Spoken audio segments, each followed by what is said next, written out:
game's over. It's not worth getting yourself knocked out about. There were 104,000 people there and 2 blokes didn't know it was a draw. Did anyone tell you blokes the game was over? Well, I didn't know it was over, Peter. Gary Cowden came up and said, it's all over, Craig, we've got to come back next week. And I looked up the scoreboard and that stupid Arnold Bryce kicked 7 points and we had 6 more scoring shots. I thought they might give it to us. But we had to come back. How did you guys prepare for the next week? Well, I know ourselves, you know, it was hard because Tommy just ran us into the ground. He really did. We trained so hard, it was hot, and we just worked. Why would he do that? Well, that's Tommy. That's Tommy as a coach and as a person.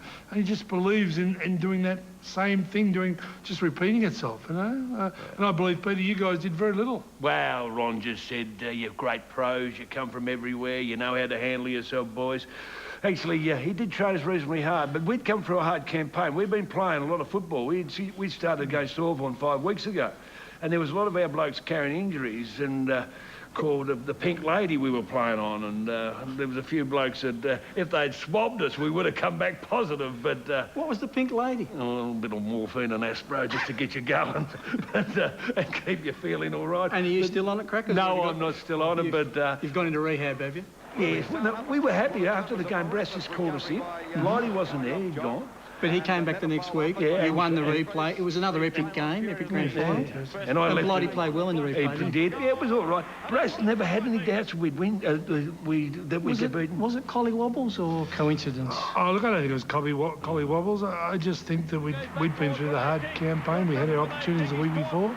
And I don't think we were mentally and physically where we should have been the following week. You know, everyone blames the fact that we trained so hard in that following week leading up to the next grand final, and maybe in retrospect we did.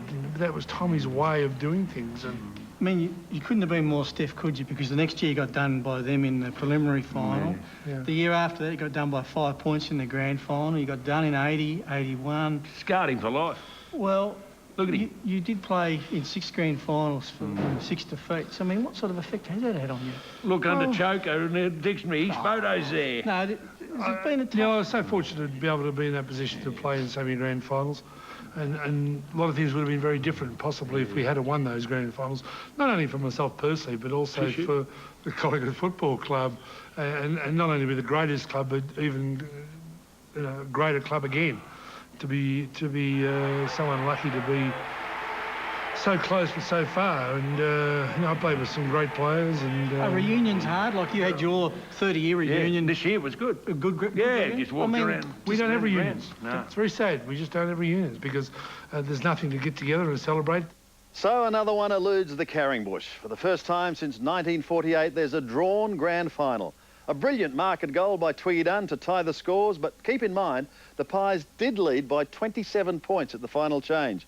Speaking of 27 points, that was the margin the following week when North Melbourne won the replay 151 to 124 in front of a crowd in excess of 98,000 spectators. No doubt there'll be another 98,000 or so at the MCG this afternoon. However, if you can't be one of them, stay with us on